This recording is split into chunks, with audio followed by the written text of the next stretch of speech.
In a world where we're constantly told, more is better, it's easy to get caught in the trap of overconsumption. Did you know that the average person spends 12 hours a week shopping online? That's nearly a full workday spent on just buying things. And yet, 1 in 4 people report feeling stressed and overwhelmed by their cluttered homes. So, why do we keep accumulating? We're conditioned to believe that having more will make us happy, but studies show that the opposite is true. Minimalism is the antidote to the chaos. By focusing on what truly adds value to your life, you can reduce stress, increase happiness, and find more time for the things that matter. In this video, we'll dive into how to embrace minimalism in a world that pushes for more. From mastering the art of saying no to simplifying your digital world, we'll share strategies that will help you cut through the clutter. Get ready to discover how less can actually mean more peace, more focus, and more joy. Stay tuned to learn how to create space for the life you really want. Chapter 1. The Power of Less. Why more isn't always better. We live in a world where more is constantly shoved in our faces. More products. More choices. More experiences. More everything. But what if the key to a more fulfilling life isn't about having more, but rather less? Minimalism is about focusing on what really matters and letting go of the unnecessary. It's about simplifying your life so you can enjoy what truly brings you joy and peace. Studies show that the average American home now contains over 300,000 items. Yes, 300,000. Think about how overwhelming that must feel. And yet, our society constantly pushes us to keep acquiring more clothes, gadgets, and stuff that fills up every corner of our homes. But is it really making us happier? The truth is, minimalism has been shown to reduce stress, improve mental clarity, and enhance creativity. Take Marie Kondo, for example. Her KonMari method has transformed millions of lives by teaching people to declutter and keep only what sparks joy. Does this bring me joy? Is the question she encourages people to ask when they consider an item. This simple idea has helped people clear away the mental and physical clutter. In fact, research shows that clutter can cause anxiety. A study by the University of California found that people who describe their homes as cluttered or messy tend to have higher levels of the stress hormone cortisol. Living in a cluttered environment increases feelings of being overwhelmed and decreases your ability to focus. Embracing minimalism means simplifying your surroundings to reduce distractions. It's about recognizing that when we let go of the unnecessary, we open up space for the things that really matter: our time, our health, and our relationships. Chapter 2. Mindful Consumption. Breaking free from the clutter culture. In today's world, we're constantly bombarded with ads, sales, and social media influencers telling us we need more. But do we? According to a report by the Global Sustainability Institute, the average person now spends more than 20 hours a week shopping, whether it's in stores, online, or browsing through social media ads. That's nearly a full day of your week, just spent on acquiring more things. Mindful consumption means intentionally choosing what you bring into your life. It's about asking, do I really need this? Or, will this add value to my life? It's about thinking carefully before buying, avoiding impulse purchases, and focusing on quality over quantity. This is a simple but powerful shift in how we approach our material world. One way to practice mindful consumption is to create a cooling-off period. When you feel the urge to buy something, give yourself 24 hours to think about it. You might be surprised at how often you no longer want or need it after some time has passed. Another strategy is to buy less but buy better. High-quality items, though more expensive upfront, last longer and save money in the long run. The more you focus on buying things that truly serve you, the less you will accumulate things that are just temporary fillers. And don't forget to focus on experiences instead of things. Studies show that people who invest in experiences, like travel, education, or a dinner with friends, report higher levels of happiness than those who buy material goods. Experiences create memories that enrich your life, while material possessions often lose their value over time. By being mindful of what you consume, you can break free from the clutter culture that encourages us to constantly seek more. And in doing so, you'll find that having less allows you to appreciate what you already have. Chapter 3. Digital Detox. Simplifying your online world. It's no secret that we live in a digital age. But have you ever stopped to think about how much time you spend online? On average, people spend over 6 hours a day interacting with digital devices. That's almost 1/3 of your day. Between social media, email, work, and entertainment, it's easy to get overwhelmed. A digital detox is a conscious decision to unplug and reduce screen time. It's about reclaiming your time and energy from the constant distractions of emails, notifications, and endless scrolling. Research has shown that excessive screen time can increase anxiety and even lead to depression. One of the first steps to a digital detox is to set boundaries. Try limiting your time on social media. A study by the University of Pennsylvania found that limiting social media use to just 30 minutes a day can significantly reduce feelings of loneliness and depression.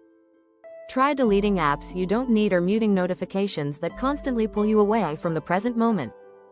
Another strategy is to organize your digital spaces. Clean up your email inbox, file your files properly, and unsubscribe from unnecessary newsletters. A cluttered digital life can lead to the same feelings of stress and anxiety that physical clutter causes. By creating order in your online life, you reduce distractions and improve your focus. You can also practice digital minimalism by investing in tools that help you focus. Apps like Forest reward you for staying off your phone, while website blockers can prevent you from falling into endless scrolling loops. These small changes can make a big difference in your mental clarity. A key component of digital detox is also prioritizing face-to-face interactions. People who spend more time in meaningful, offline relationships report higher levels of happiness and better mental health. After all, no amount of screen time can replace the feeling of a warm hug or a good conversation. By simplifying your online world, you'll have more time to focus on the things that truly matter.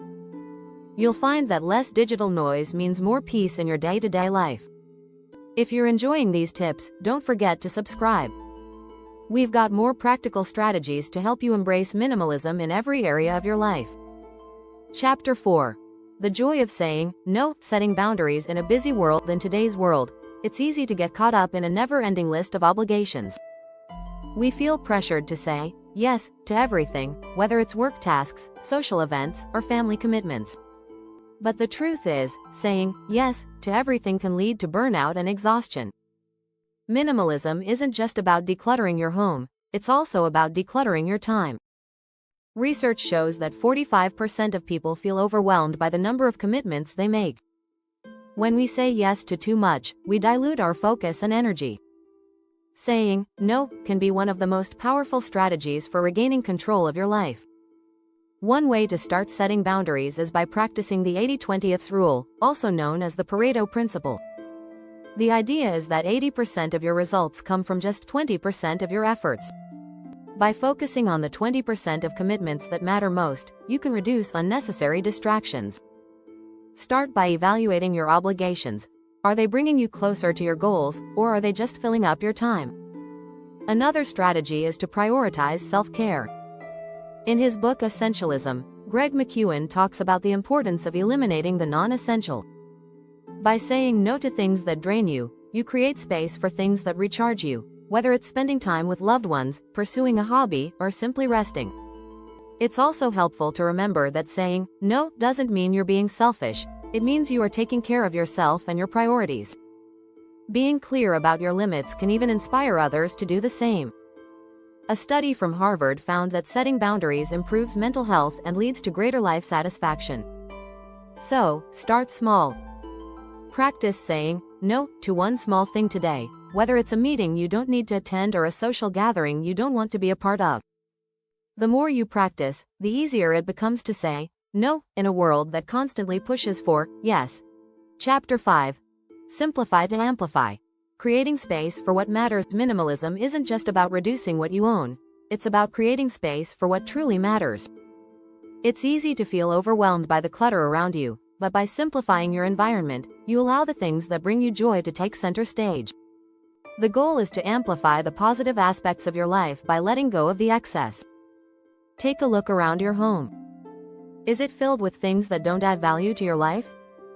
Studies show that clutter can contribute to feelings of anxiety and stress. In a study published in the Personality and Social Psychology Bulletin, researchers found that individuals surrounded by clutter had higher levels of cortisol, a stress hormone. Decluttering your home can help reduce that stress and bring a sense of calm. One of the most effective strategies for simplifying your space is the one in, one out rule. Every time you acquire something new, make it a habit to get rid of something old. This simple approach helps prevent clutter from piling up and encourages intentional purchasing. Another powerful tactic is to focus on multifunctional items. Instead of having a closet full of rarely used things, invest in versatile pieces that serve more than one purpose. A quality piece of furniture that doubles as storage or a minimalist wardrobe with interchangeable items can free up both space and time. Also, consider the impact of digital clutter.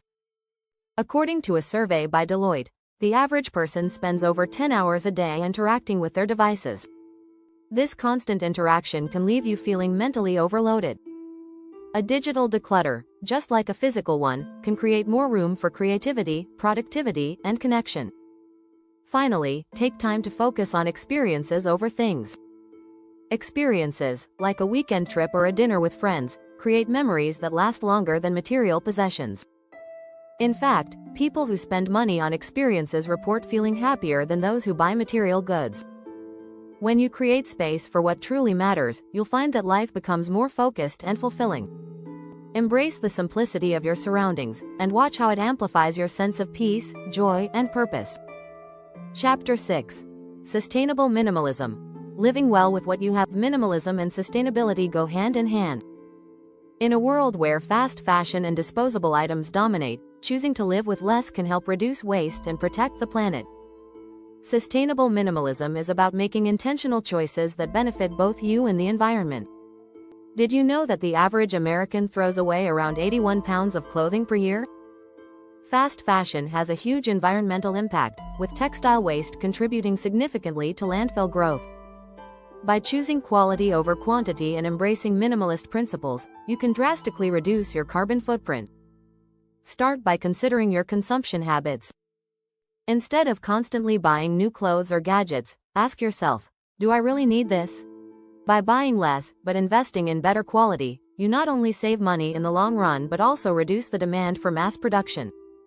This shift benefits the environment by decreasing waste and lowering the need for resource-intensive production processes. Another strategy is to repurpose and recycle. In his book The Life-Changing Magic of Tidying Up, Marie Kondo emphasizes the importance of giving items a second life. Whether it's donating, selling, or repurposing old items, you can reduce waste and avoid contributing to the cycle of overconsumption. When it comes to food, sustainable minimalism also means choosing locally sourced, seasonal ingredients. Not only does this support local farmers, but it also reduces the carbon footprint associated with transporting food long distances. Cooking at home with fewer ingredients and focusing on plant-based meals can also help reduce food waste and contribute to better health. Living sustainably doesn't mean living without, it means living thoughtfully. It's about making conscious choices in every area of your life, from what you buy to how you consume. A study by the Center for a New American Dream found that individuals who practice sustainable living report feeling more connected to their values and more content with their lives. Finally, consider the long-term impact of your purchases. Ask yourself if the item will truly add value to your life or if it will end up in a landfill. A minimalist, sustainable lifestyle can be deeply satisfying, knowing that you're not only improving your own life but also making a positive impact on the world around you. By embracing sustainable minimalism, you can live a more meaningful life while reducing your environmental footprint. It's about choosing what you truly need, making it last, and being mindful of the planet's resources. In the end, less really is more.